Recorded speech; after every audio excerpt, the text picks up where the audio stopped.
Time, I expect sometimes in your group you've had to teach a couple of people. Time, I expect sometimes in your group you've had to teach a couple of people.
People how to play D&D, right? Or at least a strong refresher course as to how to play D&D, perhaps? I've taught people. I DM'd a game for Topher Grace and Chelsea Handler once. So yeah, I taught kids. I'm on the board of trustees at Pittsburgh Children's Hospital, and I started a Dungeons and Dragons club there for the kids who are left in the hospital for months at a time without their parents or friends. And I taught them how to play so that they could keep playing and have fun during the day and escape from their everyday issues. And I know that the kids I taught are still playing because they stay in touch. So that's been fun. My group that I DM for is comprised entirely of people that played when they were younger and then took a long break. Except I have one player, Ryan Vernier, who played the whole way through, but he's the only one. Everybody else had a hiatus. So a bit of it was like giving a refresher, but also teaching 5e, basically, and how that works. But most of them have taken to it like, fish in water. They're pretty on it to the point where, they're trying to get a +1 any way they possibly can. So they hammer me and, with their plots to break the game. So you do have like this very wide spectrum of people, like in the way that you have to teach people D&D. Do you have any recommendations when you're teaching someone who is like either a kid or someone who's completely new or someone who's a little bit rusty? You are in this kind of position of like, okay, you've had to be an ambassador. You've had to also be a teacher in terms of D&D. Yeah, I think, for me, I try to, I can talk a lot about, how to be a better player or learn how to play the game. But I think personally, my energy is best spent like awakening a potential dungeon master. Because I think that's something that people see as daunting. That's us. And yeah, it's not for everybody. I don't think everybody's built to be a dungeon master. That makes sense. There's so many football players on the field and only one of them is the quarterback. Right. But I think, people that have that type of brain or have stories or, to tell scenarios as whimsical as you can get, as serious in tone as you can get, And I'm always interested in all, you know, in somebody who's looking to do that. And what I would tell that person is, you can stay only a chapter ahead of the rest of the class. Meaning, if you start dungeon mastering at a very low level, at, you know, level 1, as long as you know what those abilities are and can handle that, I think you can stay a chapter ahead. Something like the starter kit has a fantastic adventure that starts very small and very manageable and then expands. I think that's really a great way to do it. In fact, I think that's probably the easiest and best way to do it. But from there, you know, there's also the non-box set approach, which is Player's Handbook, Dungeon Master's Guide, Monster Manual, ready to go. And, you know, I would also say to people, look, I know nobody wants to hear it, but like, have you ever read the Dungeon Master's Guide? Like, have you read it? It's a pretty good book. Do you know I what's highly in recommend it. The whole chapter about planar travel. Have you read it? You know, so, you know, I hear a lot of people that have like problems with lore or problems with understanding the game, or, you know, and it's all in there. But the other side of it is that just understand there's a margin of error. Like, you know, I've been doing it since I was a kid. You know, I was 9, 10 years old trying to figure out how to dungeon master. I just got in there and did it. And it's okay to be sloppy, and it's okay to really shoot. I mean, there's so many adventures that go by where I'm like, I could have done that. I missed that. And I'm sure you do the same thing. Mm-hmm. It was especially when I was going to film school. I returned to D&D. I'm like, oh, I can be a showrunner. Only I don't have to spend, you know, millions of dollars to bankroll this entire thing. I can just hold my friends hostage. I kill them occasionally, and I get to direct my own show. Yeah, pretty much. And it's fun because anything that goes on in your life then winds up in the game. You know, I DM for my younger brother, who is 4 years younger than me. I mean, he's coming up on 40. He's going to be 40 years old. It's my younger brother. And it's like, you know, he laughs because he sees the connections to some cartoon I was watching, some show I was watching, and all of a sudden that character pops up in the game. Some sketch I watched on Saturday Night Live 20 years ago winds up being the Old West prospector. Ooh, being freed from the cage, you know, and now he's back at their hideout, and ooh, does anybody want any bacon? Ooh, you know, and he's cooking in the morning, and now they have this NPC character that's, you know, ooh, my name's Gus Chiggins. Ooh, Chiggins. And, you know, they're like, so now Gus Chiggins cooks some breakfast, and, you know, my brother knows where all that stuff comes from in my brain, so he's always laughing. Like, I remember, like, The Octopus Teacher. Have you watched this documentary on Netflix? Oh, I did. I watched the whole thing. I was obsessed. Yeah. So, you know, Vince Vaughn's character, his father grew, you know, Vince and his father, you know, live in this very small fishing community, which is off the kind of like middle of the Sword Coast. And then he became an adventurer. And he plays this divine soul sorcerer who went off to become an adventurer, found out that he, you know, really played a part in this segment of this war against Tiamat's armies. The Octopus Teacher.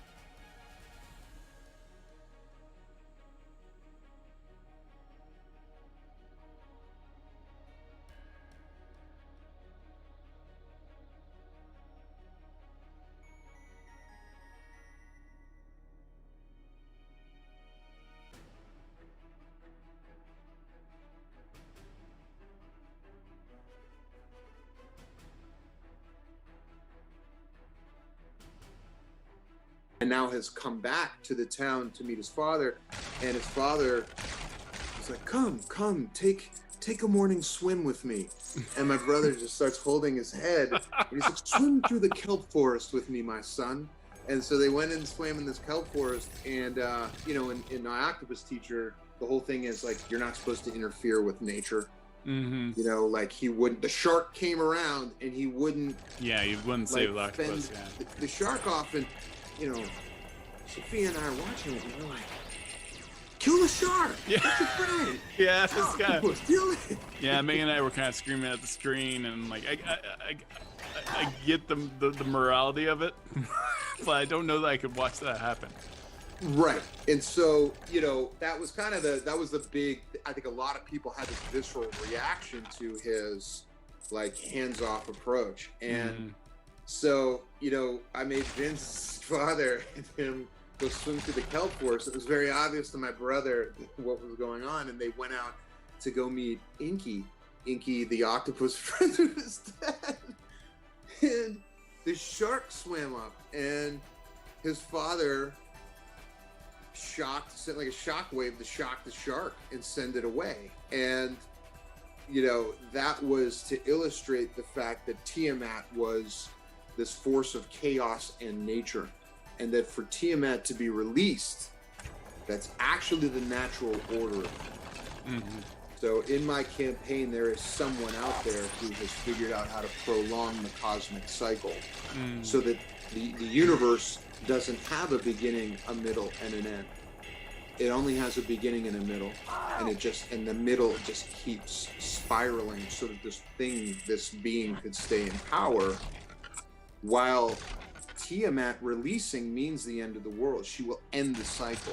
Right. And so there's an idea that like Vince's character should interfere with nature and not be afraid to do that. But I just seen the octopus teacher, so I kind of made this whole speech from his father in conversation about the cosmos and Tiamat underwater with this little octopus. And you know, so I would say, rounding back, I would say to Dungeon Masters, like, you know, just anything that strikes you as fun and funny, or you know, inspiration, just put it in your game. Just write it, put it in your game, like throw it in there. I mean, the satanic squirrel in South Park is every squirrel that George's druid talks to. You know, oh, is there a squirrel event? Well, sure there is.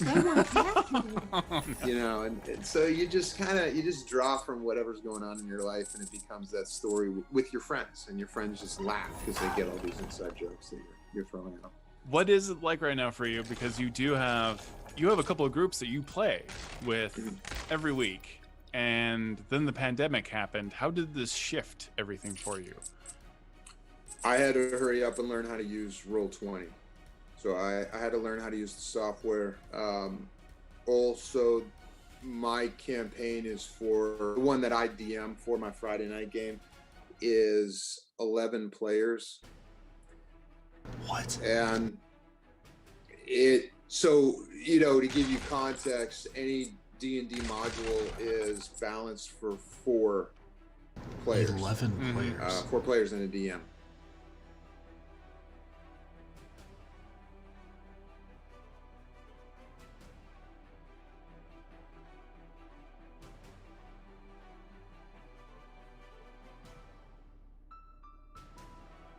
Right. Which is why, like, you know, boss monsters have 3 legendary actions. Well, that's because it's balanced for 4, so that basically your dragon gets to go after every turn. So when you have 11, things need to be changed. You need to have an understanding of the rules and understand what's meant, so that, well, my dragon now needs 10 legendary actions to be competitive. And I have to juice hit points. You know, hit points are a suggestion in the book, and I think a lot of people don't realize that. But no, the red dragon has this many hit points. It's like, no, that's he's an a average. Juicer, chat. He's a juicer. You can juice it and go to max. So a lot of the times I go to the max. I also, when your players get up to a high level, the air starts getting very thin in 5th edition. And what I mean by that is, you know, a dungeon master has to really adjust to those high level campaigns, because it's so hard to kill a player in 5th edition. Now, I'm not saying I'm out there trying to kill a player, but I'm saying that But you are. earlier, I mean, I'm not saying. bad. But if you go back to earlier editions, where experience points, like the tide rising, where all the players rise at initiative, that didn't happen. There were no death saves. There wasn't this abundance of potions that you could feed. When somebody was dead, you were dead. Right. And so there was a real fear, and there were monsters that would drain levels of experience. So you might go into a dungeon at level 6, you come out at level 1. Yeah. If you rolled a character that had a 3 for strength, sorry. That's and if that's like a specter or a wraith, you're out of luck. Yeah. Or if you rolled and you had a character with 1 hit point. I remember a friend of mine had a character at first level that had 1 hit point. But it was so much fun, and so to watch him play, and it was so scary. Dude, so true.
Yeah, dude, Intellect Devourer.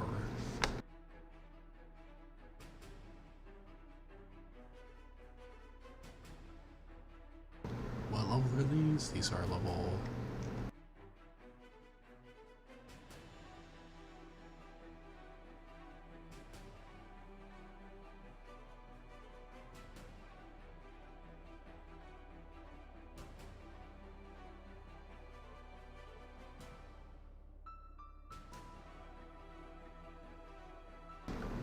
CR2?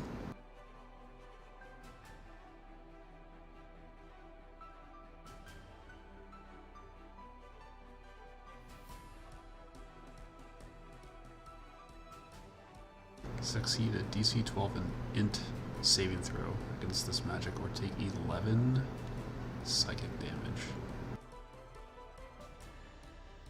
On failure, roll 3d6. If the total equals or exceeds the target's intelligence score, the target is reduced to 0. The target is stunned until it regains at least 1 point of intelligence.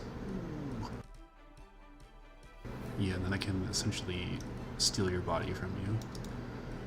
Pretty nuts. Pretty nuts. Yeah, this thing... Pretty spooky, pretty spooky.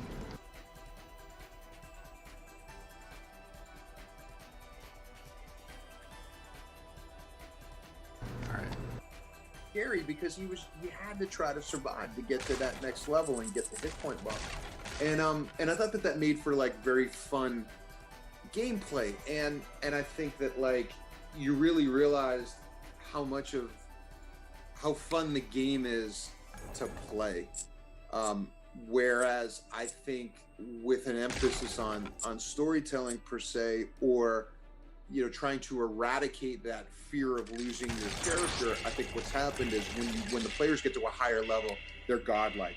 Mm-hmm. And so a DM, I mean, so 11 players at, let's call it 12th level, they might have a battle that goes on for 4 weeks. And when I say 4 weeks, I mean like 24 hours worth of gaming.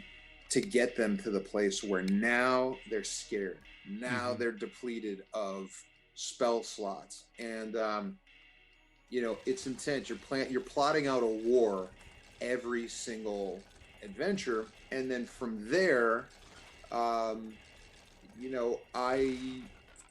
like to homebrew as I need it. If I have an inspiration for a story arc, or I don't want my players to go through Castle Neratar. I'd rather have them have to deal with the twin black dragons who live in the Mirror of Dead Men that get skipped in Tyranny. I want to have, so I build that encounter out. The trick is now I have to build proprietary maps within Roll20, which takes a little bit of figuring out. I think the other side of it, as a player on Roll20, the campaign that I'm in is we're doing Undermountain, Mad Mage, which is a pretty straight dungeon crawl. So so that one, and the DM for that campaign, this guy Thor 9, he's a great DM.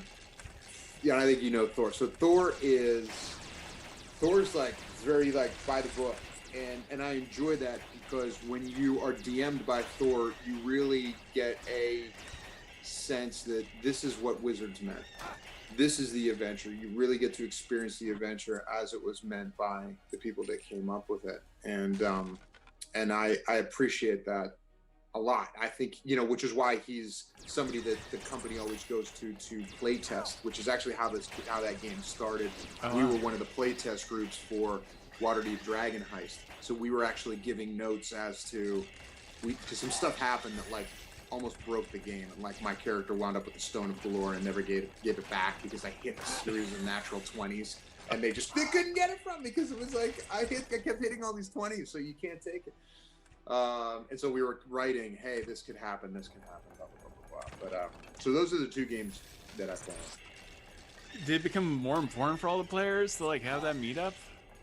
Like more than ever? I know like you've got a great setup and you've got that huge desk and everything else. But I mean that huge table for everyone to play D&D around, and it's really fun and epic.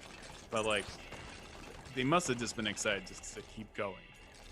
Well, I know that it, especially once the summer hit and we realized that we weren't going back to normal, or that this wasn't summer vacation. This is a new normal that we all have to figure out. I think it really became even more important to commune and have a social group, a club, that we could go and talk to and keep up with and say hey with and say hey to, because we were all locked at home. So it became, and even at the beginning of pandemic, they asked me to expand the game to 2 nights a week. So, I didn't have, like I said, it was kind of like a break from work. The entire entertainment industry was off, so there wasn't really much for me to do. And so I was spending most of my days prepping and running 2 games a week, and it was just such a great escape from what was going on in the world.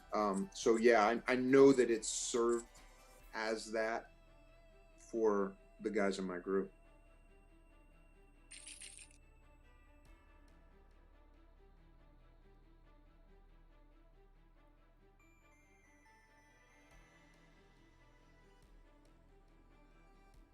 You and I are both massive Dragonlance fans.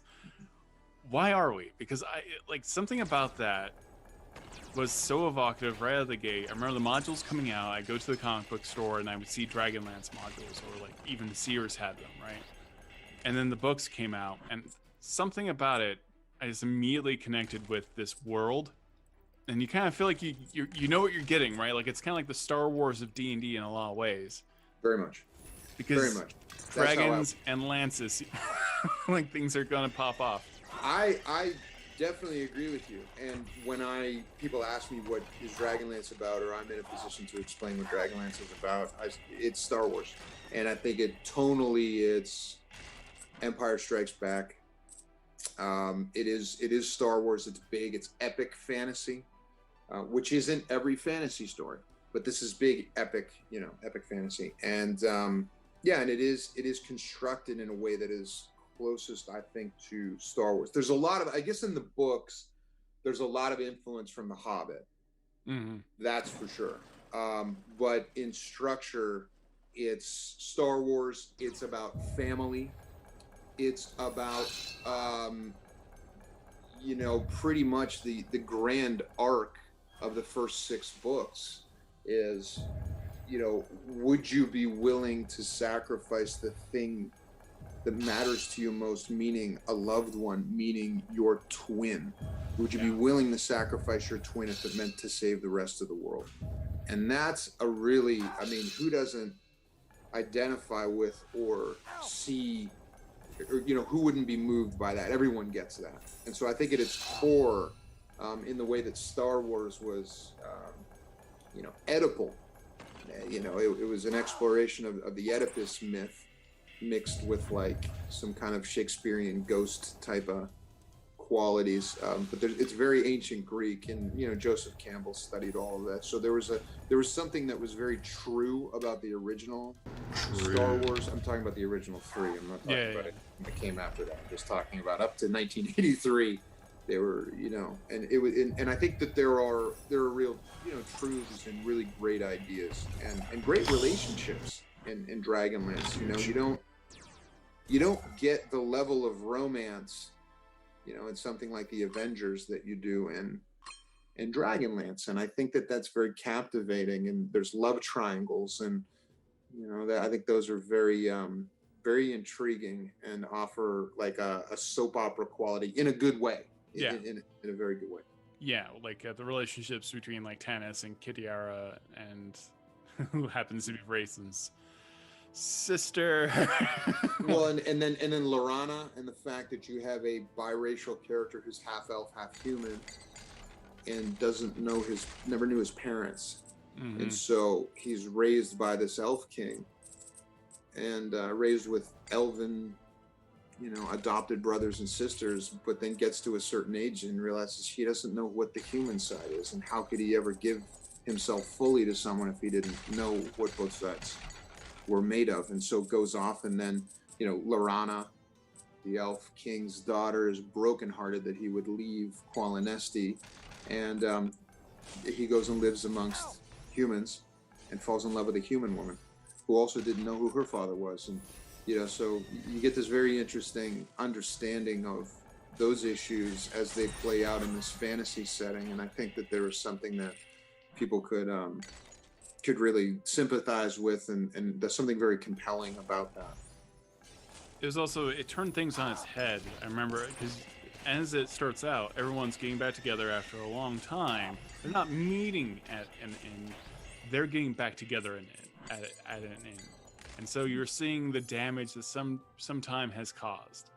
Like, you see Rayson for the first time with his hourglass eyes and golden skin. Like, things have occurred, and that's when the war pops off. And it's such a great beginning to a story, because I remember the first time I read it, and I was in middle school. I was like, okay, here we go. We're going to introduce all the characters, and everything's fine. And then war, just war. And it never stops. It's just everyone running. Yeah, I love the idea that, God damn it, everyone grew up in this town or was connected to this small town, and then they all left to go on their quests. Once they arrived of age, they went off, and 5 years later in the book, they all return and have witnessed strange things afoot in the world. And so they get back together to exchange notes about some of the things that they've seen and or heard. And I love the idea of a world where dragons disappeared, healing magic disappeared, the gods disappeared, and then you realize they're all back. And now you have this world that has to now cope with that as both sides jockey to harness its power with this impending collision happening with the world at stake. And I love the history of the world and the principles that it talks about, the idea about false deity worship? Who benefits from that? You know, these are interesting questions that were posed to me as a teenager that I was very much ready to spend a lot of time thinking about. It was, and those first 3 books are amazing in that sense. And then they went even further with Legends, which I was blown away by. And if you like time travel, I highly recommend it, and all of the things that you have to worry about when it comes to time travel. But that's when that really came into play, was like, you have on one hand that brother who has to determine, am I willing to sacrifice my brother to save the world from him? And then another brother who's like, am I willing to sacrifice my brother so I can basically essentially become a god? Because I am a character who has been picked on my entire life. I have felt weak my entire life. I'm not going to let that happen again. And it's just great stuff. Sure. Yeah. No, it's well, in the codependency between those brothers and the sense of obligation that the one brother feels to take care of and protect the other brother who had always been picked on his whole life, and then the incredible resentment that the weaker brother feels because he needs somebody, and but then the idea that when Tika comes along, Karaman Chill. Raceland can tell that Karaman is falling in love with Tika. Yeah. And that this is going to happen. And whether he likes it or not. And now the clock gets the clock starts ticking because he needs to grow in power, not only to get away from his brother, but now the path is clear. He is now he knows that he will never truly be happy. He knows that he will never truly find love. And he allows himself to give up on that in order to Why am I so just put everything he has into power and ambition. And where does that lead? Well, it leads with becoming, and ends up with becoming a god. And, and of course, Karaman then tries to start a family with Tika and the kids, but he's nothing. He's just this broken man without his brother. Right. They can't live without each other. So it's just such a rich storyline that really and truly, whatever you think Dragonlance is about, it's a story about family. It's and the bonds that tie us to blood, and then also to friends and what that means, and love and loss, and there's just so many cool, like I said, so many great ideas and great relationships in those books. And you've got to actually play, like we were talking about this before the video. You got to play with Margaret Weiss playing Tassoff Burfoot. So you have a character who has a direct relationship to one of, insidious isn't the word for Tasselhoff, but infamous, definitely. Infamous, certainly. Yeah, but more importantly, I personally have a relationship with Margaret and Tracy, and that, I was telling you, I just spoke to both of them yesterday, and I check in with them all the time. And, that's actually how I started a relationship with Wizards of the Coast. A lot of people think, oh, he was such a fan and was vocal about being a fan. And it's like, no, I wrote a script for Warner Brothers, or, co-wrote a script for Warner Brothers when they had the property. And because of that, I wound up being hired as a consultant to help with Dragonlance. So there was I was flown up to Seattle to meet Tracy and Margaret, and to understand their plans for the property's future, and because of that, I wound up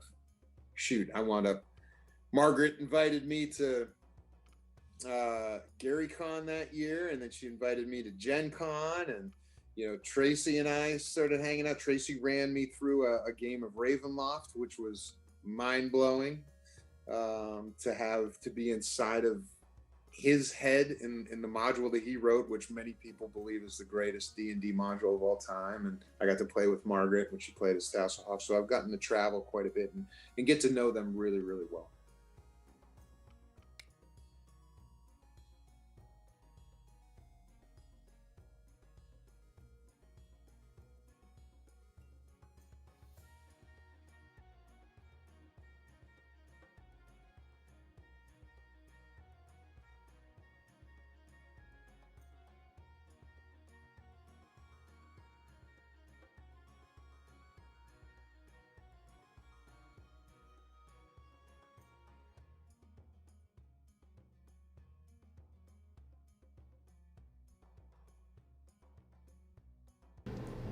to watch.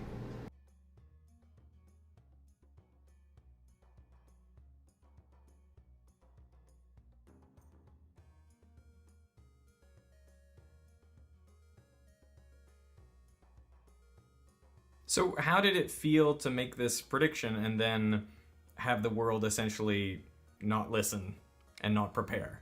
Well, there's no good feeling that comes on something like this saying, I told you so.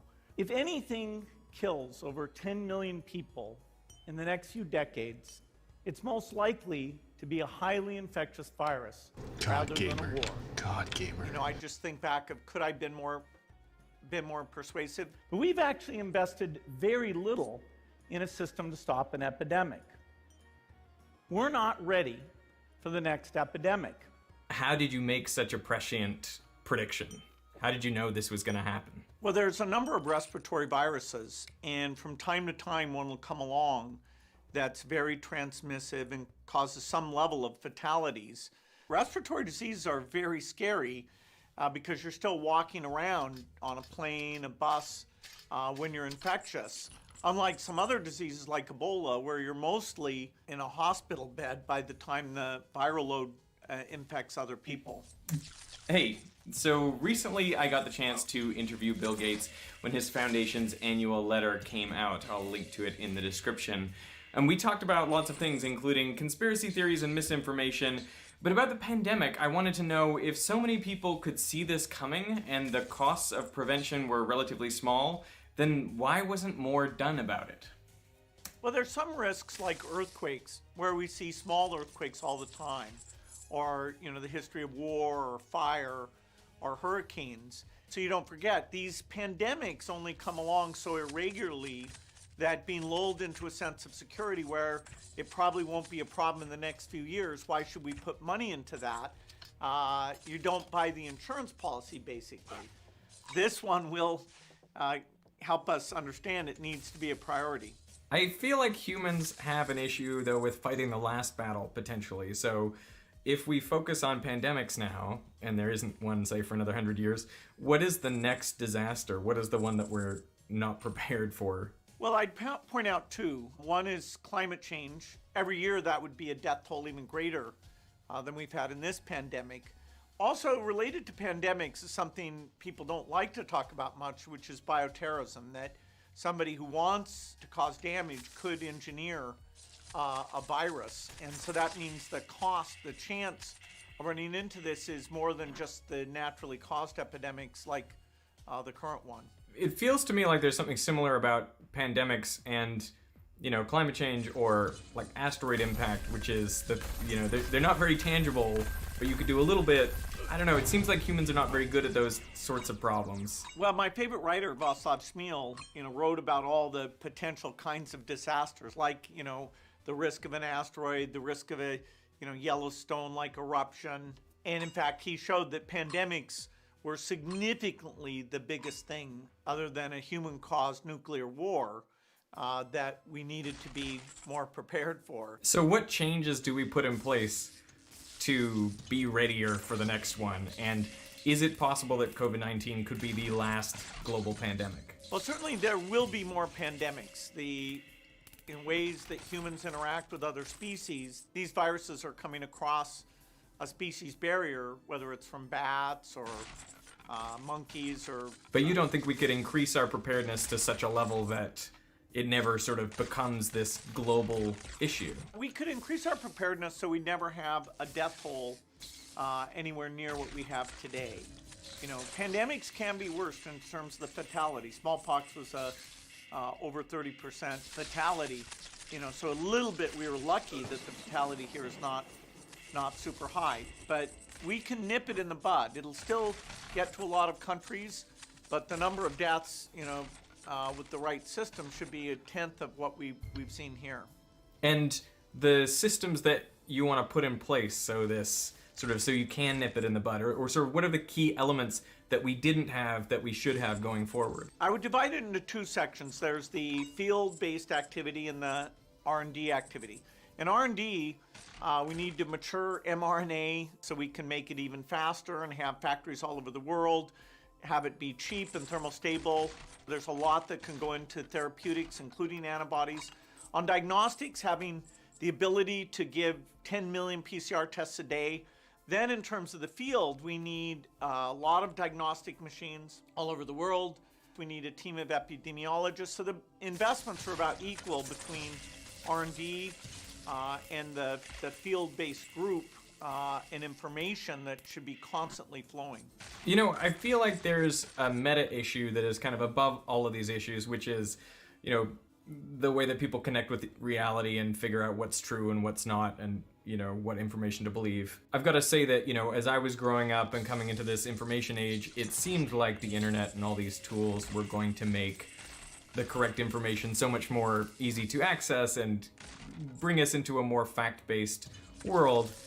Instead, it doesn't look as though it's bringing us there. I wonder if you shared a similar vision for, you know, what the internet might do for all of us, and I don't know if you have any thoughts about the current state of it. You know, how do we deal with this?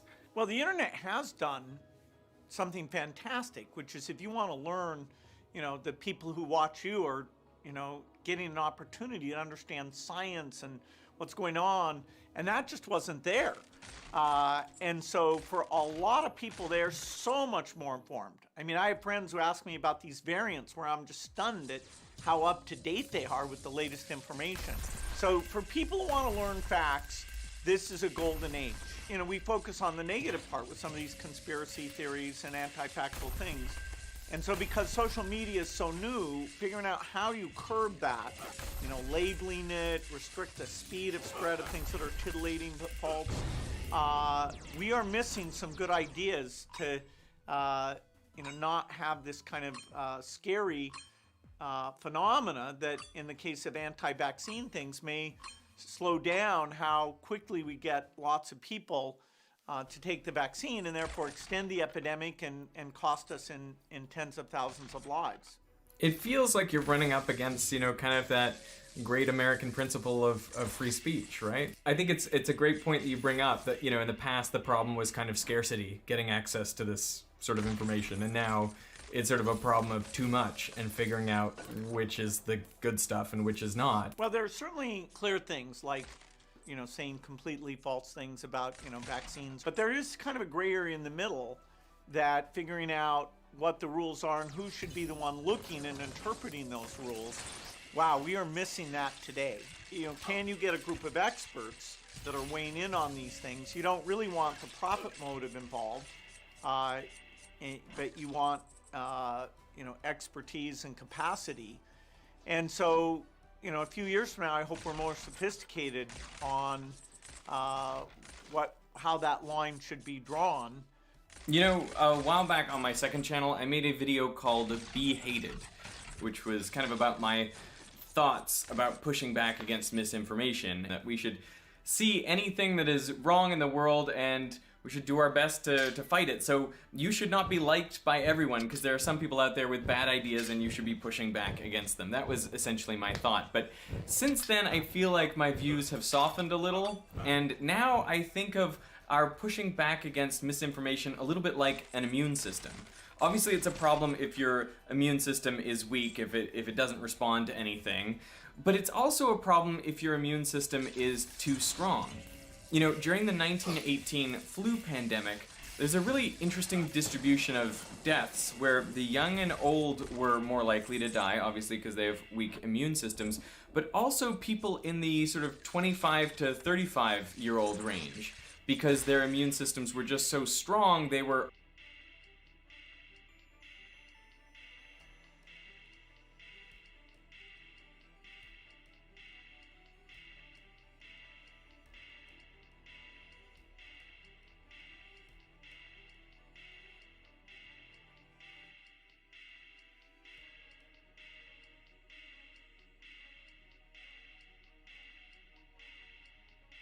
overactive, and that ended up resulting in mortality. So I feel like there's a sweet spot in terms of how much we push back against misinformation.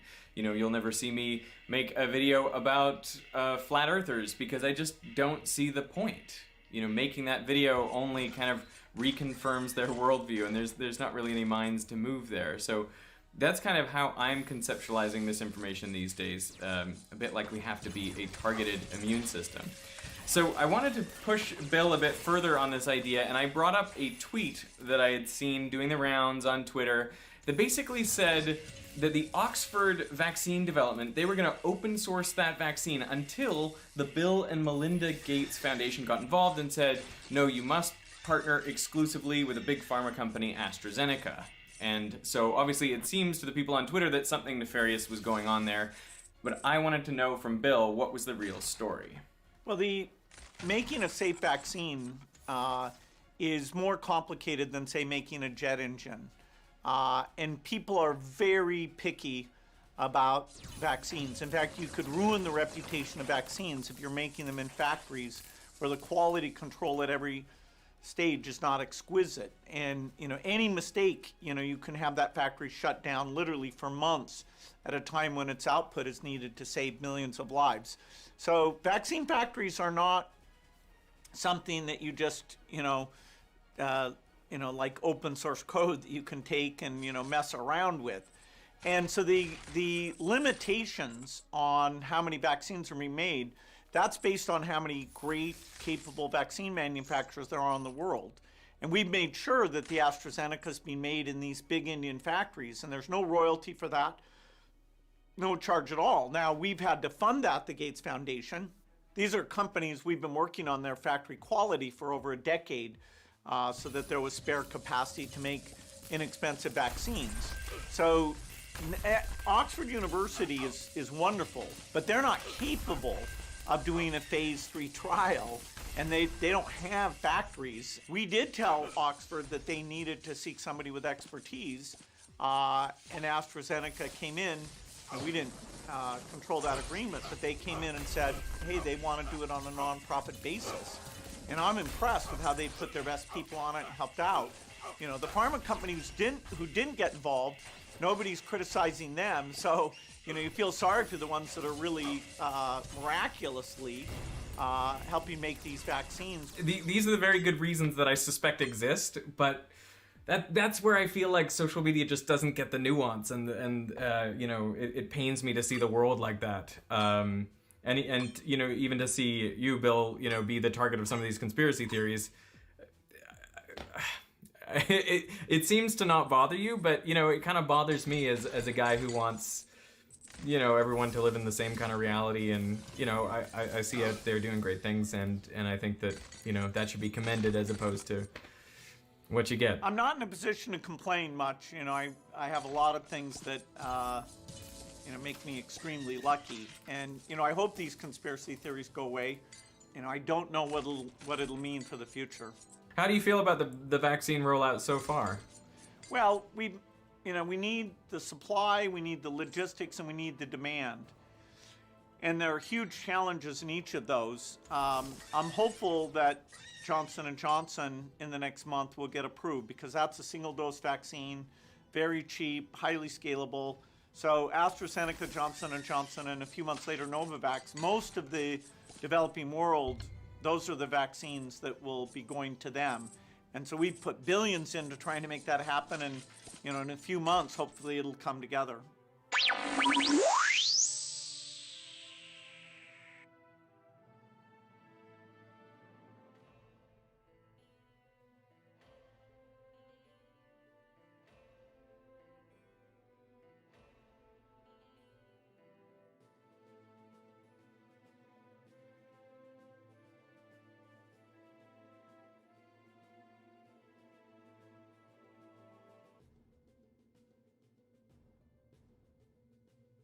Not just that the sea facilitates. We humans are fascinated with the coast. It's not just that the sea facilitates commerce and travel. It's not only because it's fun to swim in the water and lie in the sun on the beach. There's something inherently interesting about seeing the place where two things meet, where the vast expanse of ocean touches the land on which we live. Just like campfires, we are naturally drawn to the coast, even just to simply watch and hear the waves crash ashore. It might not seem like it, but there's an endless battle going on between land and sea along every coastline in the world. And just a hint, the sea is almost always winning. They may look static and unmoving on a map, but Coastlines are some of the most dynamic areas in the world. Hey, I'm Grady, and this is Practical Engineering. On today's episode, we're talking about coastal erosion and the ways we fight against it.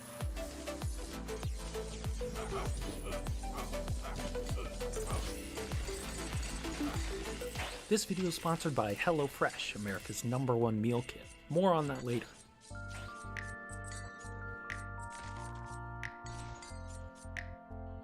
The position of the coastline over time is highly variable.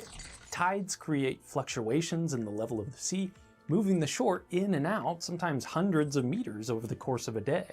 But it's not just the level of the ocean that influences the shape and topography of the shore, that infinitesimal line between land and sea.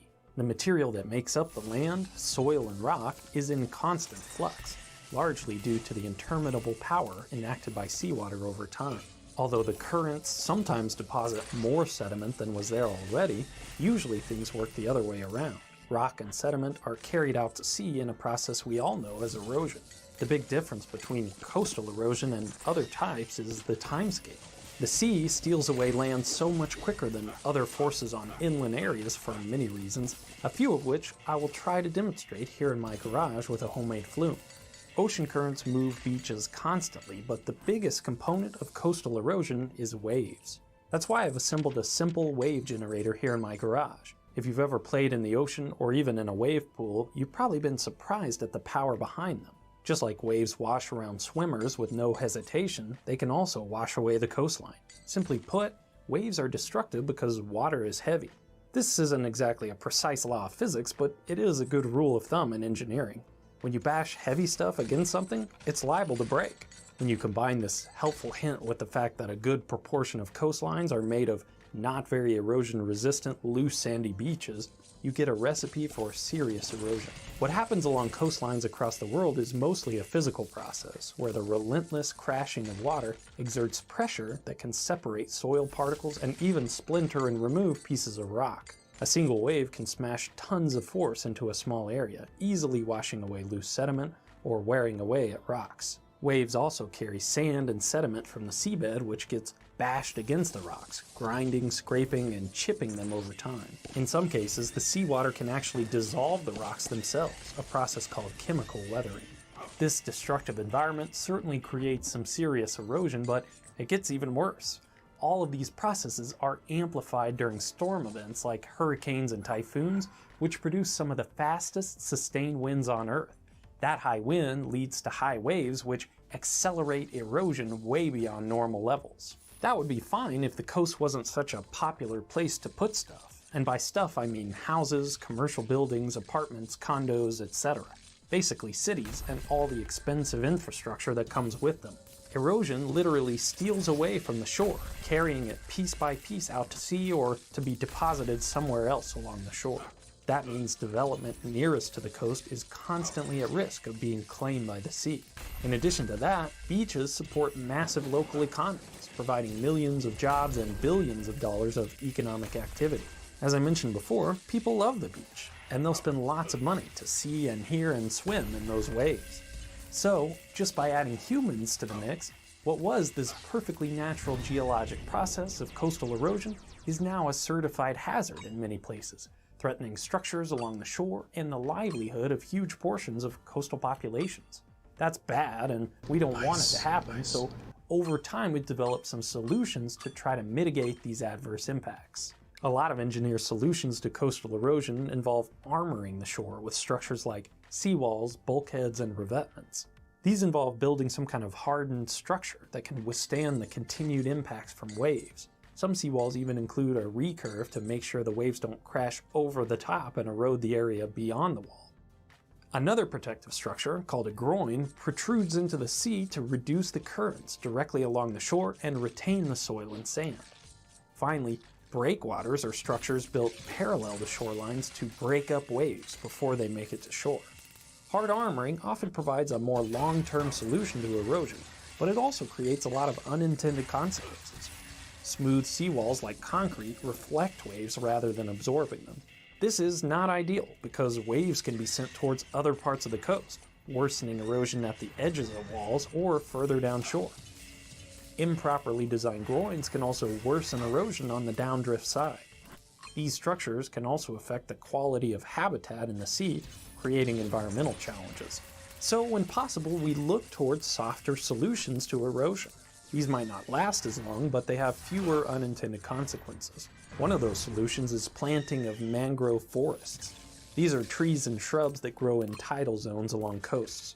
They can't grow everywhere, but where they can, they provide natural stabilization of the coastline, reducing erosion from tides, waves, and storm surge. You can see in my model how a mangrove forest could protect the shoreline by absorbing the energy from waves before it's able to wash soil away. The other solution is simply to reverse the process of erosion by replacing the material that's been lost. This is commonly known as beach nourishment. Beaches are not only important recreation areas and economic drivers, they also serve as buffers between development and the sea. Replenishing lost sand by dredging it from the seafloor and pumping it back to the shore protects coastal structures and creates important areas for recreation. It's not without its own environmental impacts, and it's certainly not a permanent solution, but beach nourishment is one of the primary tools for addressing coastal erosion.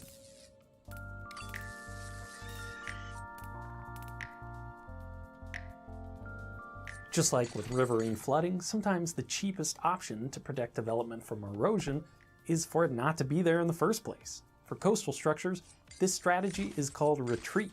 Either purchase property and condemn it to serve as a buffer, or relocate housing and infrastructure further from the shore. The National Oceanic and Atmospheric Administration projects that in 50 years, the global mean sea level will be at least a foot higher than it was in the year 2000, and potentially more than 3 feet higher. That's about a meter. Higher sea levels mean more inundation, more exposure to tides, waves, and storm surge, and ultimately more erosion. This is a real threat that is already affecting coastal areas and will only continue to worsen over time. It's not necessarily something to panic over, but it is an ongoing challenge for property owners, government officials, politicians, and in some cases, even for engineers. We have to be thoughtful about our relationship to the sea and what solutions are appropriate to manage its constant battle with the land. In many cases, the best option is simply to let nature do what it does best, maintaining the coastline as the vibrant and dynamic place that draws humans to it in the first place. It's time for everyone's favorite segment of watching me try to cook while my wife tries to capture that on video. I'm getting a very unique angle. I don't want to.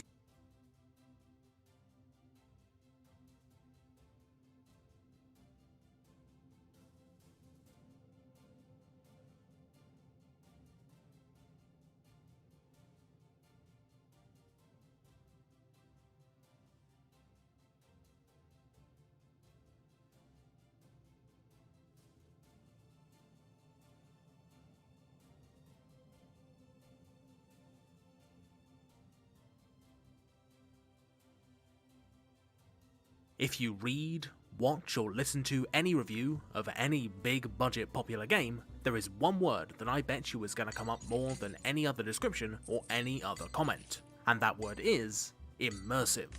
Cyberpunk 2077? Immersive. The Last of Us? Immersive. Red Dead Redemption? You betcha. No matter where you look or who you talk to, someone, somewhere, is going to be going on about how immersive their favourite game is. From Bioshock to Bubsy 3D. And that's kind of a problem, because whilst we in gaming circles might love to call games immersive, it's pretty difficult for us to agree on what exactly immersion even is. What's more, it's a terrible word for what we're actually describing. At no point has anyone who's been immersed in a video game ever thought that they were actually inside of it, as much as I wish that could be the case. In fact, the only thing we can know for sure is that immersion has become a bit of a marketing buzzword. If a game looks gorgeous, is polished to a mirror shine, and is built on a foundation of dead developers, then we're told it's immersive and that that's a good thing, without really knowing why. This has bugged me for literally years. Immersion is one of the fundamental joys of playing video games. What about verisimilitude?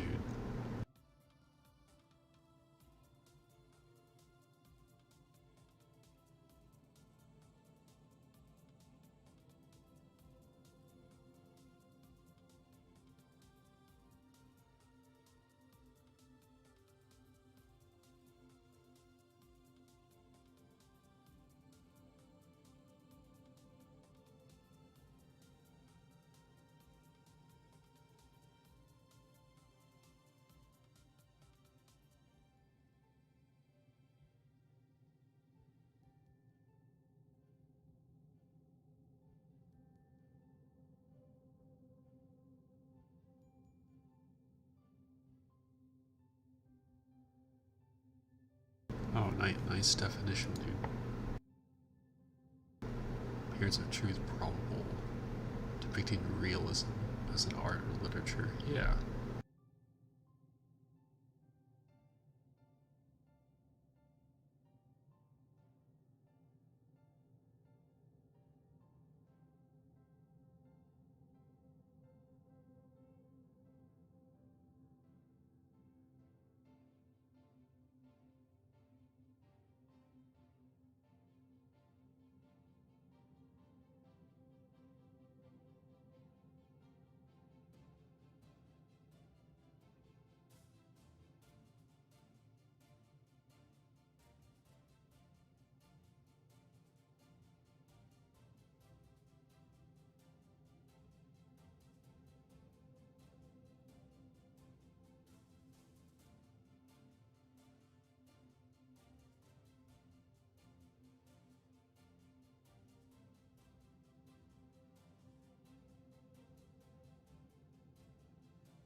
Yeah, dude.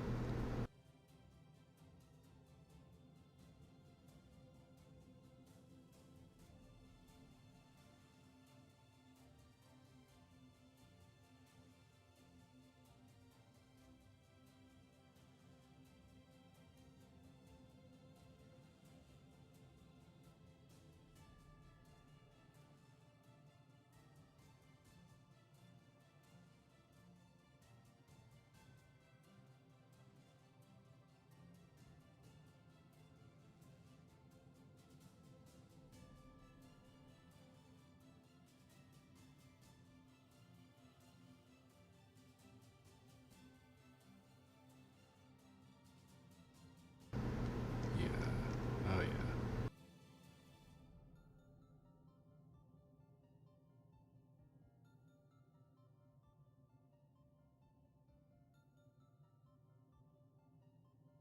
But without being able to properly articulate and explain it, we're left unable to properly appreciate it. Whilst $100 million games with full voice acting, custom animations, and gorgeous environments are very good at selling a particular fantasy and a rich, detailed world, sky-high production values aren't the only way to create an immersive experience. And if I'm being honest, it's not even the best way. But I'm getting ahead of myself. Over my holidays, I got stuck into a load of great immersive games of all shapes and sizes, to try and explain the concept in a way that makes sense, and to work out some of the most creative ways video games can immerse us, without needing to spend so much money on immersion that you kinda forget to make a video game. So, what is immersion? Well, I think it's less of a state of mind or a particular mechanic within games, and more of an ongoing process, through which we can forge a deeper connection with certain games over time. The more immersed we are in a game, the more in sync we are with it, meaning that our discoveries feel more meaningful, we're better able to sympathise with the characters, and the developer's vision for the game is communicated more clearly. Because immersion isn't a simple on or off binary, it can come from a variety of places, and various factors can add to or take away from how immersed we are. In Shadow of Mordor, and its follow-up, Shadow of War, the way the bad guy orcs take on different personalities and develop rivalries adds a great sense of depth to the world. But when I got further into the game and realised that a lot of their personalities and upgrades were fairly simplistic, if not outright random, they stopped being characters anymore and instead became blocks of stats and traits with ugly faces. My immersion had been broken, and I'd stopped enjoying the game anywhere near as much. Once a player's immersion has been broken, it can be very difficult for a game to win back their trust. This is why games have to be extra careful not to break the spell they have over players in order for them to reap the benefits that a heightened level of immersion can bring. But how do games do that? Well, as far as I can work out, there are three main sources of immersion. Sometimes your immersion can be traced back to one, and sometimes all three, but usually immersion comes in one of these forms. Spatial immersion, that being immersion that comes from coherent and evocative world design. Narrative immersion, which is immersion that comes from putting you in the shoes of a particular character or getting you immersed in the story. And finally, mechanical immersion, or immersion that comes from a strong attachment to a particular gameplay loop or set of mechanics. Let's start with that first one, because I think it's what people most associate with a feeling of immersion, and that makes it a good place to start. Spatial immersion comes from our enjoyment of playing in an environment with a genuine sense of place that feels, if not realistic, then at least believable. A good set of examples can be found in a set of games that are fittingly named Immersive Sims. For those who don't know, Immersive Sims are a genre of games that include Deus Ex, Dishonored, Hitman, and a bunch of others. They're generally action games that are unique in the fact that they focus on player agency and a heavy use of systemic mechanics. The result of this is that immersive sim worlds feel alive. They aren't just a set of static, artificial challenges waiting for a player to come along, but living, breathing environments with a genuine sense of reality. Warren Spector, formerly of Looking Glass, the studio responsible for System Shock, Thief, and Ultima Underworld, describes them as creating a feeling that you are there and that nothing stands between you and the belief that you're in an alternate world. I find the most important part of creating a believable environment is to give it the impression that it exists independently of the player, even if it obviously doesn't. And the way immersive sims do this is to create a multitude of small environmental stories that add texture and depth to the world but aren't part of the main narrative. In Dishonored 2, all the levels, particularly those set in residential areas, are filled with little conversations and stories playing out all around you. In the game's second level, there's a black market which sells ammo, upgrades, and gear. It's a classic video game shop, right? Well, not entirely. Through a bit of digging around, you can find out the shopkeeper's name, Horatio Weatherby, go to his house and learn he's hiring an assistant after the last one died under mysterious circumstances. Later on, you can find the aforementioned assistant in a bloodfly-infested apartment, learn that he was fired for objecting to the bribes his boss gave the cops, and steal his spare key, allowing you to rob the old man's shop. Suddenly, a generic video game NPC has a name, opinions of his own, and even exists in a semi-functioning economy, breathing life into an otherwise tropey video game staple. Dishonored isn't the only game that pulls this off. In Prey, the Talos 1 space station has a complete manifest of its entire 250-person strong crew, and there's a very long side quest involving finding where each of the deceased crew members ended up dying, checking in on the ones that managed to survive, and figuring out which ones have turned into scary phantoms. The fact that every NPC has a name, a job, and usually a little environmental story associated with them gives the world of Prey a fantastic lived-in quality that makes it much more interesting to explore. Of course, another way to make a space immersive is to pile on some realism. There is no quicker way to build a feeling of immersion than to convince players that the environment they're running around in could plausibly exist, and nothing breaks your immersion faster than realizing that the world you're playing in doesn't make any sense whatsoever. Even if it has become a bit of a played out trope, the idea that you can spot a mountain on the horizon and then climb it lends an environment an excellent sense of scale in a way that you could never achieve by having the two places separated by a loading screen, or worse yet, a massive invisible wall.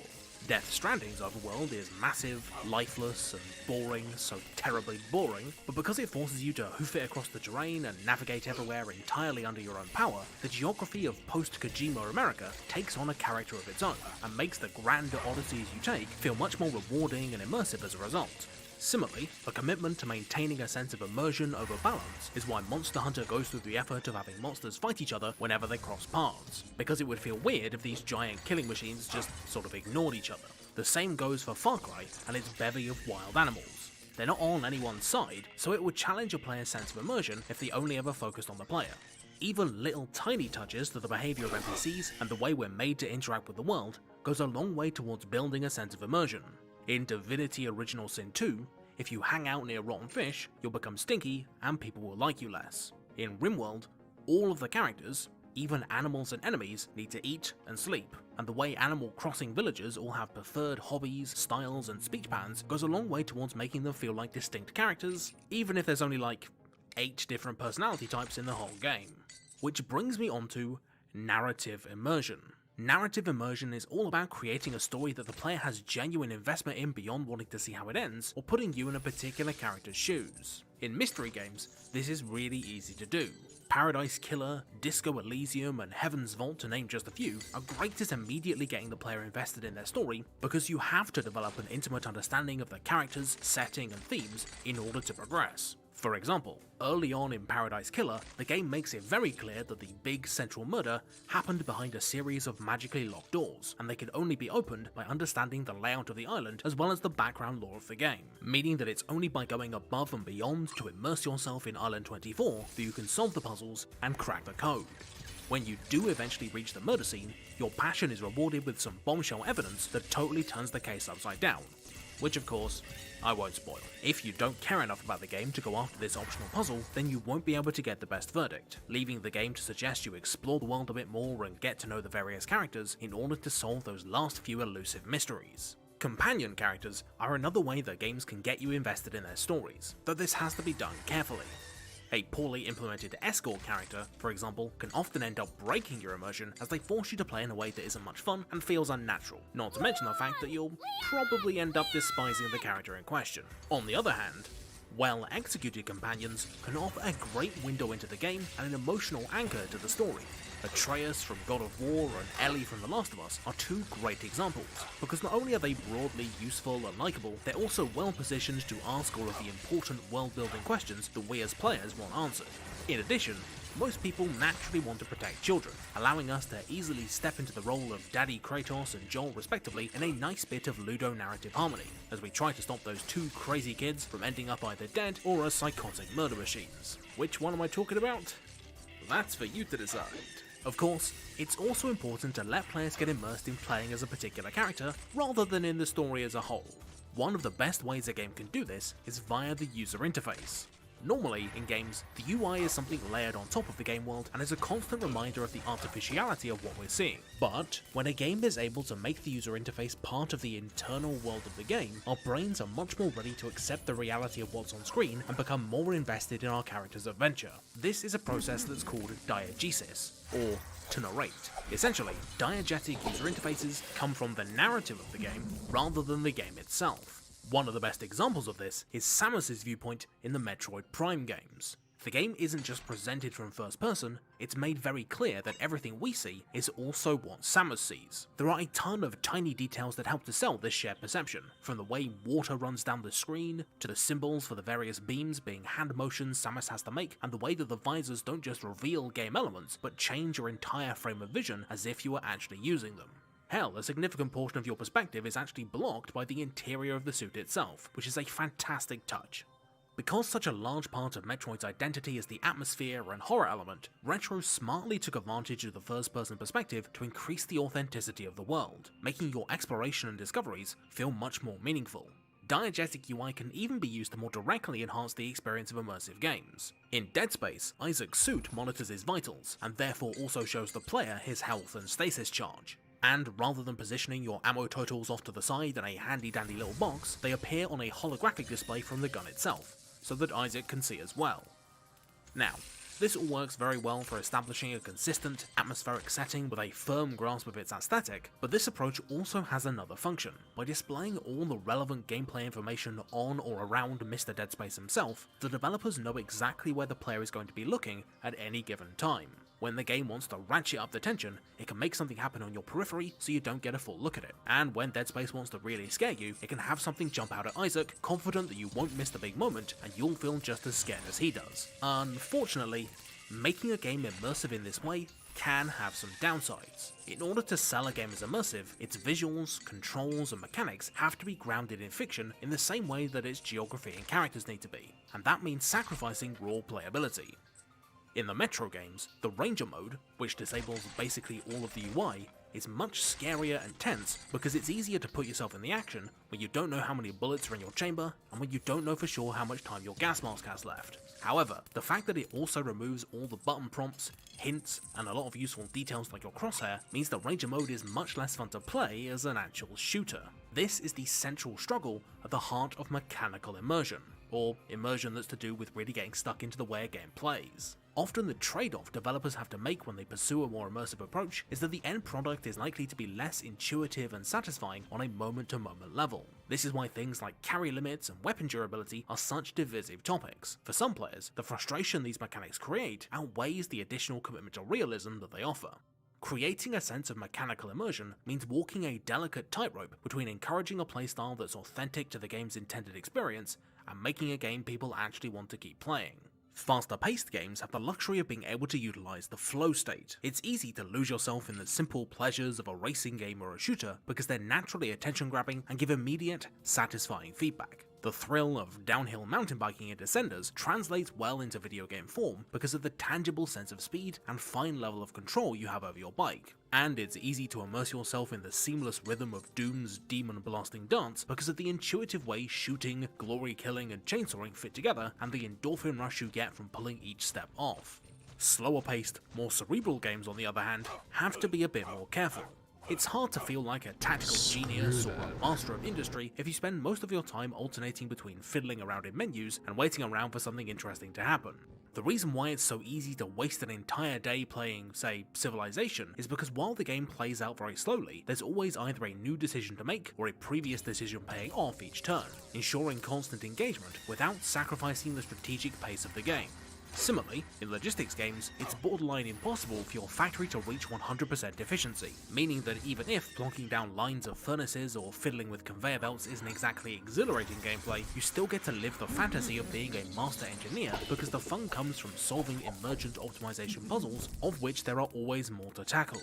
However, that's not to say that fiddly, clunky, and slow gameplay should always be avoided. By leaning into these feelings, developers can create entirely new immersive experiences that simply aren't possible to convey through ultra-streamlined or heavily abstracted types of design.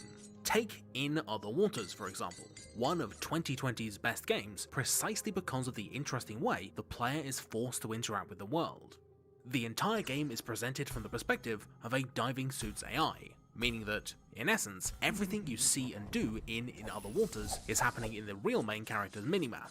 Doing almost anything in Other Waters is fiddly. Movement requires you to press an awkward series of buttons to scan your next destination and then move to it over and over again. Picking up items involves doing a little minigame where you pull levers and push yet more buttons. Even switching between different tabs of your interface requires, you guessed it, pushing buttons. The low-level mechanical experience of In Other Waters is not very much fun. At times, it's downright frustrating, but this is all by design. Because the game requires work simply to navigate and even perceive, with you having to learn that a plus sign is a plant and a cross is an animal all by yourself, your investment in exploring it is rewarded that much more deeply. Over time, your journey of understanding this strange underwater world and its history mirrors your journey of mastering In Other Waters mechanics, as the fiddly controls slowly become a tactile rhythm and this blanket of yellow dots becomes a rich biological tapestry that's just as visually interesting as a high-fidelity graphics card busting set piece. In Other Waters isn't alone here. Other interface-driven games like Her Story or Hypnospace Outlaw use deliberately clunky search systems and archaic, low-quality media to force you to scour the evidence for leads and keep track of interweaving non-linear plot threads without any help. This high level of friction to doing just about anything sets up the mood for some obsessive investigation and some great eureka moments where you triumph in spite of a game that's out to make things deliberately more difficult. The undisputed king of mechanical immersion, of course, is Papers, Please, which simulates the weight of an oppressive faux communist bureaucracy purely through horrible, stressful gameplay. Your workspace will quickly become a cluttered mess, the rules of the game constantly change arbitrarily, preventing you from developing a sense of mastery, and even attempting to personalize your booth is met with swift punishment. In almost any other game, these things will be grounds for criticism. The game is unfair, it is difficult to control, and it's definitely repetitive. But this all serves to immerse you in a situation and a perspective that a guns-blazing first-person shooter or an open-world RPG never could. Immersion is one of the most basic pleasures in all of video gaming. That feeling of totally losing yourself in the world of a game can be a great way to relax and unwind, but it can also heighten the drama and tension of a gripping narrative game and suck away hours of your life. But it isn't the be-all and end-all of video games as some people would have you believe. Mario wouldn't be any more entertaining if the game spent ages trying to get you to experience the same sick pleasure he does when he crushes the Koopa's skull beneath his boots, and the artificial, distinctly video gamey fun of all the best battle royales is predicated on the idea that death isn't worth worrying about, and that you shouldn't be thinking too hard about how Wraith can be shooting at herself in Apex Legends, or what these Marvel characters are doing in Fortnite. By positioning massive-scale photorealism as the only kind of immersion worth bothering about, not only is the conversation unfairly centered on the few developers that can afford to make those kinds of games, we also minimize the accomplishments of developers that do a better job of immersing us in much more interesting ways. With enough man-hours, time, and processing power, anyone can make a game that looks and feels realistic, but it takes genuine skill and talent for a team to go above and beyond that and get players to become intimately familiar with an entirely different reality and empathize with characters who've lived completely different lives. Immersion is a tricky subject. It's very difficult to describe and talk about a phenomenon which, by its nature, is deeply personal.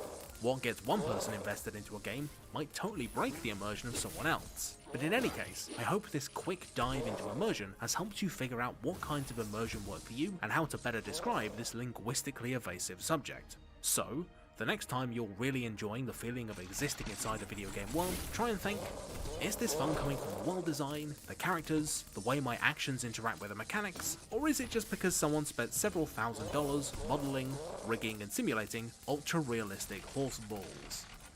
Yeah. Hello and welcome to the first After the Video bit of 2021. Did not expect to start off with such a long video, but that's just how the cookie crumbles, I guess. Oh boy. Anyway, for those who aren't aware, after every video I like to give a special shout out to an awesome internet thing as well as to my top tier patrons for being even more awesome than that. So let's start with me pointing you towards the Snowman Footage Archive, a thing set up by fellow YouTuber Brad Grow, aka Snowman Gaming, with a complete archive of all of his footage free for anyone to use. It's an amazing resource and one which I will no doubt be using in future. Please check it out and thank him for his generosity. But the real generous people I need to thank are my top tier patrons. If you'd like to join them, just follow the link in the description and throw me some cash to get the same awesome bonuses as these fine people, who are Alex Deloche, Alex Vieira, Andrew Labrano, Asaran, Ashley Shade, Ausakav, Baxter Heel, Big Chess, Brian Otariani, Konstantin Punkt, Cosmix360, Daniel Metjes,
What's next, Chad?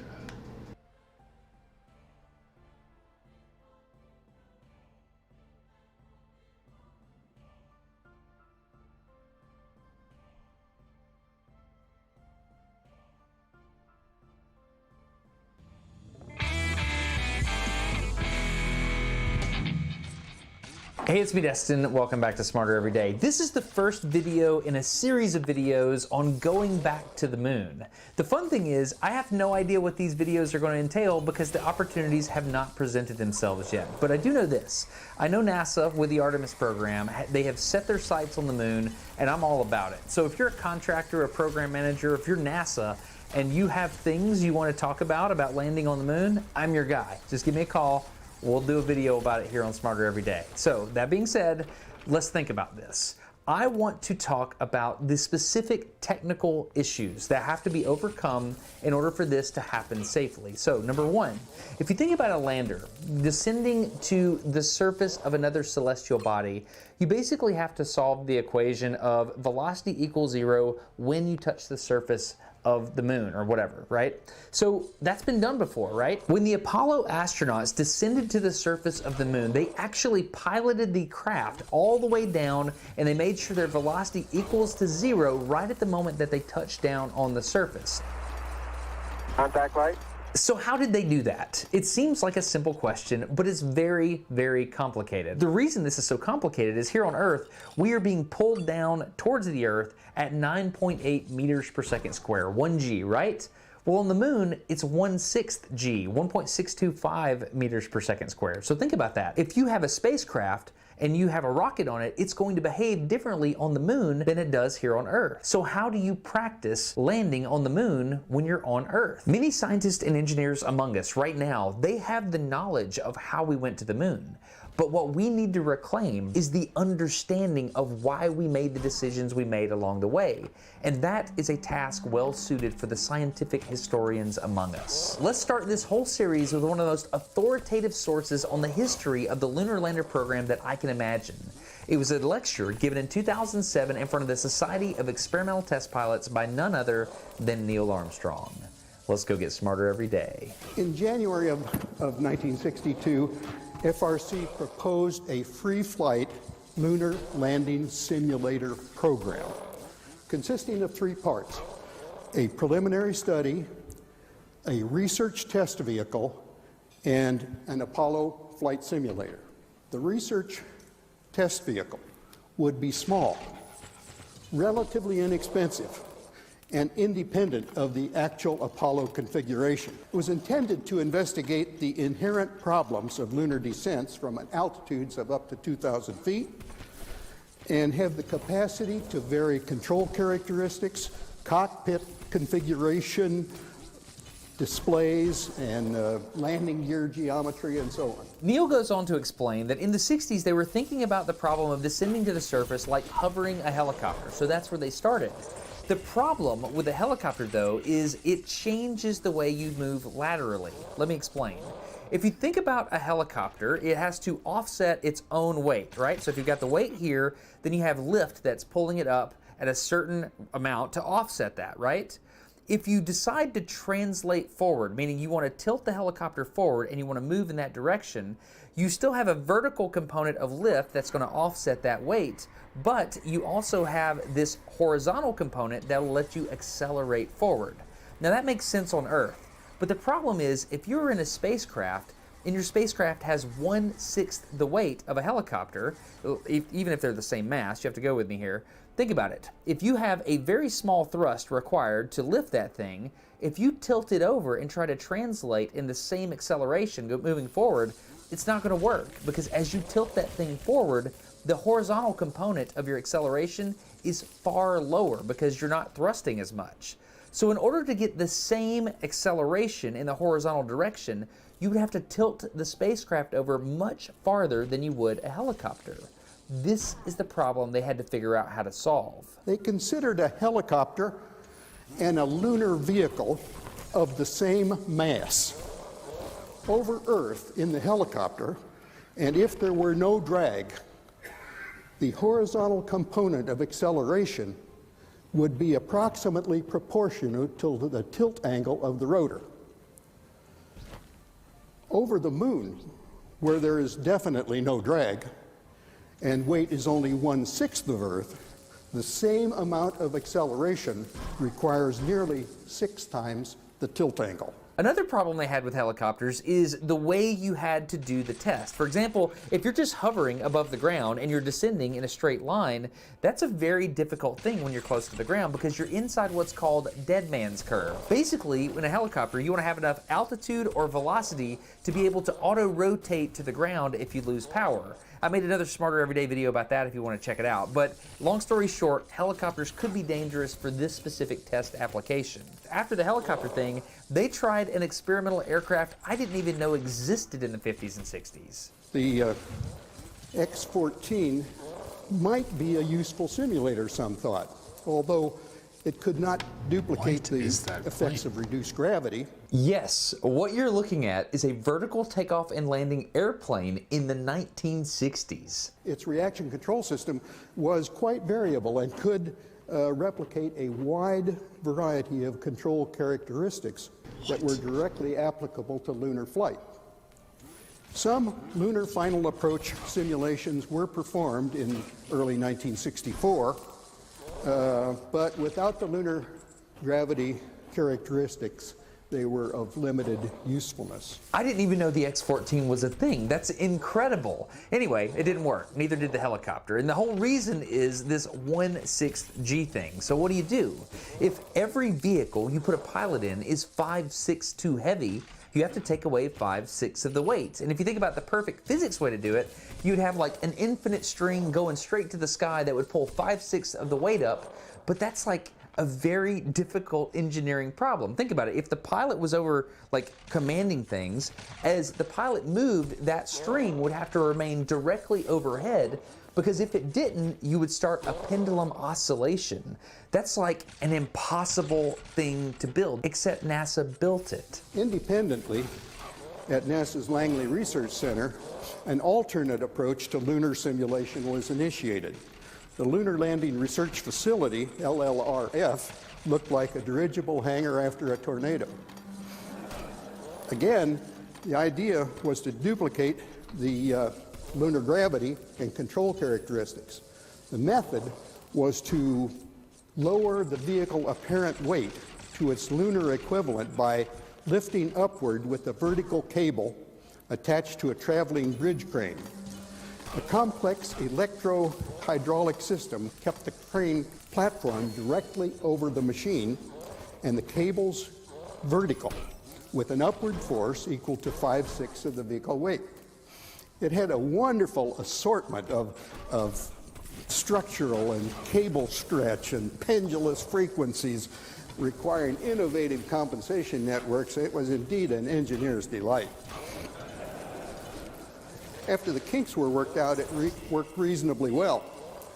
The flying volume, 180 feet high, 360 feet long, and 42 feet wide, was limiting, but it was adequate to give pilots a substantive introduction to the lunar flight characteristics. So the LLRF was awesome. It gave pilots like a first-order approximation of how to fly this thing, but any pilot will tell you that's still not flying. Like when you're in the seat and you have total control of the aircraft, there's something different that happens in your head. Like, for example, at the LLRF, if something didn't work, you could just hit the emergency stop button and you would just swing, right? Like everything would lock up, it's not a big deal. However, free flight was preferred, and they still didn't know how to simulate this until an apparent answer came out of NASA's Flight Research Center out at Edwards Air Force Base. Interestingly, the FRC, as it was known, is now renamed the Armstrong Flight Research Center. The proposed technique for simulating the lunar gravity was simple in principle. Reduce the apparent weight of the craft to its value while flying over the moon. The proposed method: install a jet engine underneath or within the machine on gimbals, so the thrust was always vertically upward.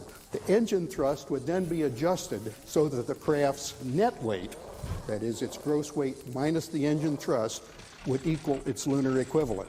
The force required to lift the net weight would be provided by throttleable rockets. And so the Lunar Landing Training Vehicle, or LLTV, was born. It featured a partially enclosed cockpit with a LEM-like visibility, a 3-axis controls mounted side stick, a lift rocket throttle replacing the collective, LEM displays, a rate command attitude hold system that closely approximated the expected lunar module performance. The LLTV proved to be an excellent simulator and was highly regarded by the Apollo lunar module crews as necessary to lunar landing preparation. But it was unforgiving. 3 of the vehicles were lost. NASA management was forever worried about the reliability and safety of these machines and continually wanted to shut them down. But the pilots insisted they were vital to lunar landing preparation, and they prevailed.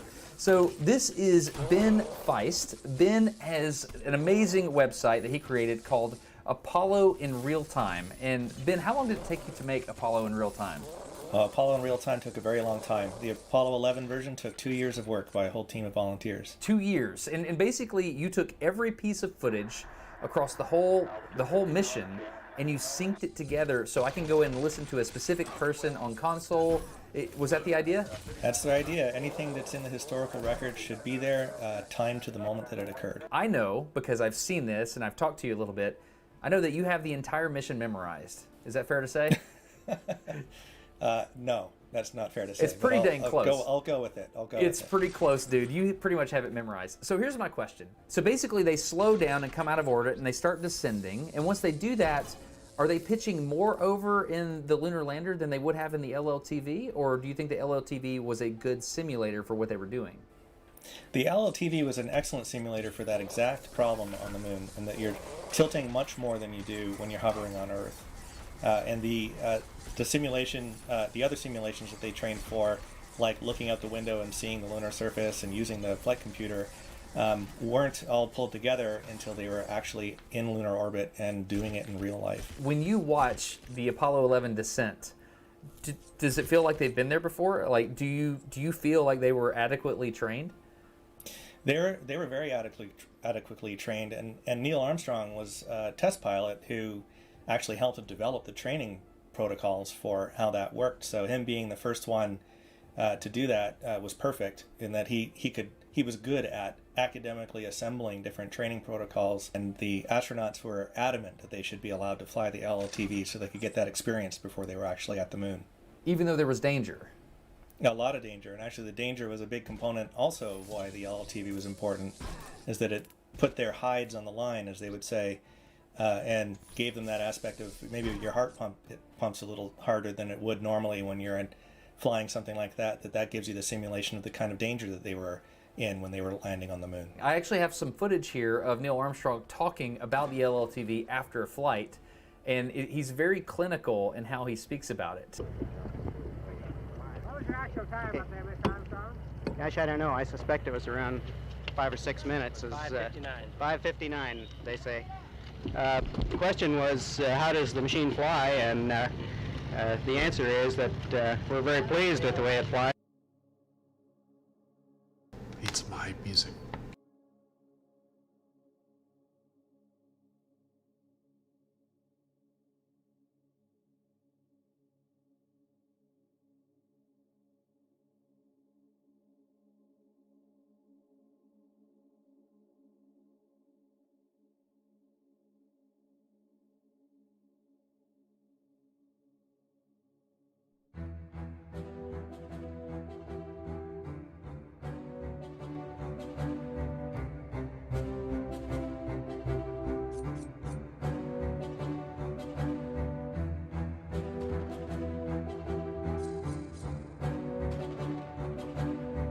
Hydrate, hydrate.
is bad.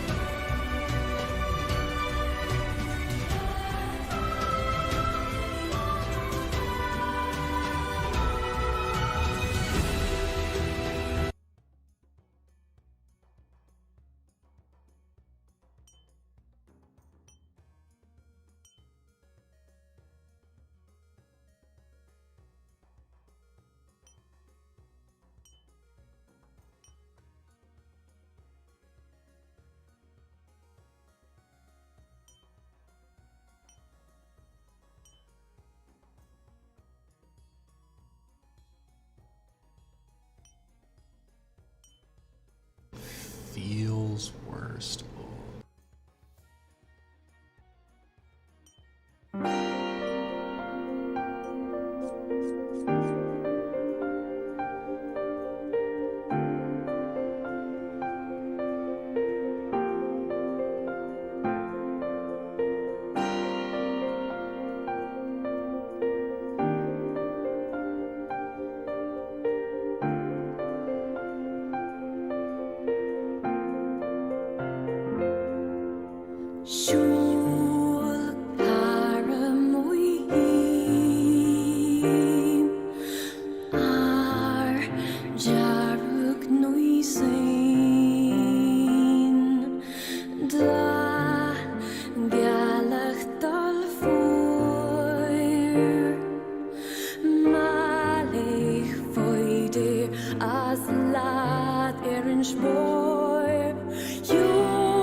As laat er een spoor.